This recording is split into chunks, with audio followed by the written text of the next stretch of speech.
Hello and welcome to the Yellowstone Art Museum Virtual Education Studio. I'm Carrie, and today I thought we'd take a quick look at using watercolors. So we're talking a lot about spring today, which is just around the corner, and I always think about the birds coming back and trying to find food, mostly in my front yard. So today we're going to take a look at using watercolor, and I'm going to draw a bird. So one of the great things about watercolor is that you can layer it so many times, but it does take a little bit of planning because there's no white. So I've drawn out my bird here, and he's kind of just at the very bottom of my page.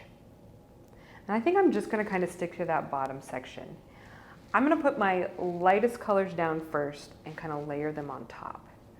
So when I use watercolor, first thing I'm going to do is get my brush wet.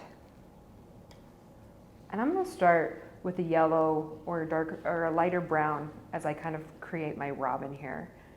So I can dip my brush into my watercolor,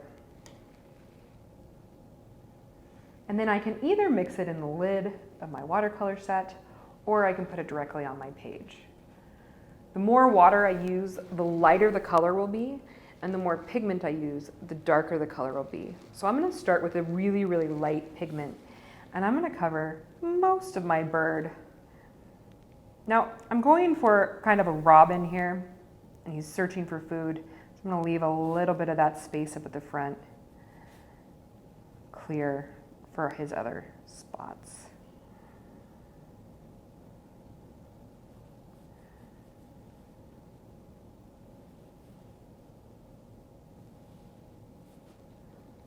And then I can go back and I can make darker colors to add in on top.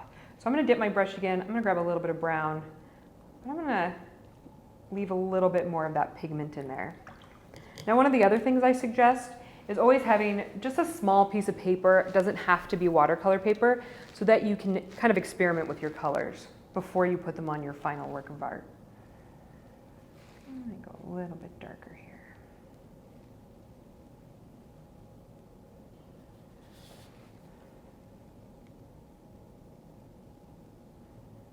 Sometimes you can just kind of let watercolor do what it wants to do.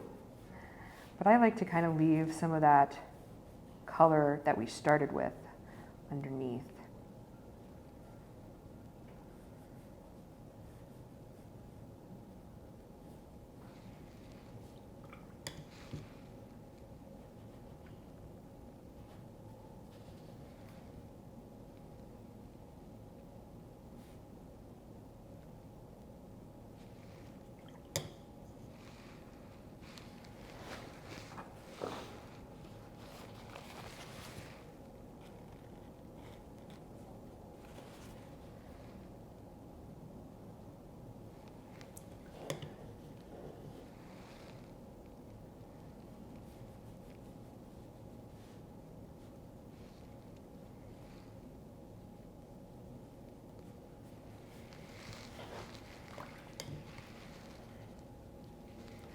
Now, as I go back, I might grab a smaller brush and add in a few more details, like the beak, and in this case, his feet.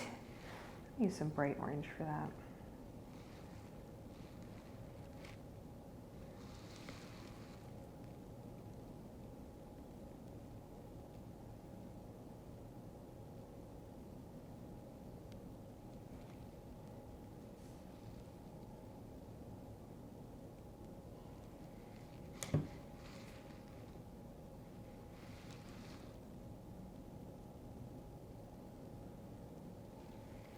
Now, one of my other favorite techniques is where you put water down first and then put the color on top and just kind of see what happens. And it works really well when you're doing things like a background, or in this case, I want just like a little bit of grass peeking through some white space as if there were snow. So I'm going to put a little bit of that water down first. And it might be a little hard to see here. And then I'm going to take a little bit of that pigment and just kind of let it spread.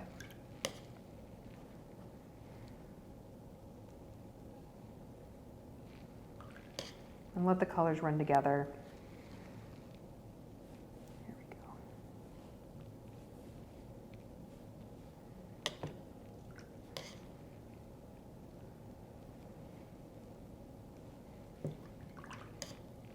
You can mix as many colors in there as you want.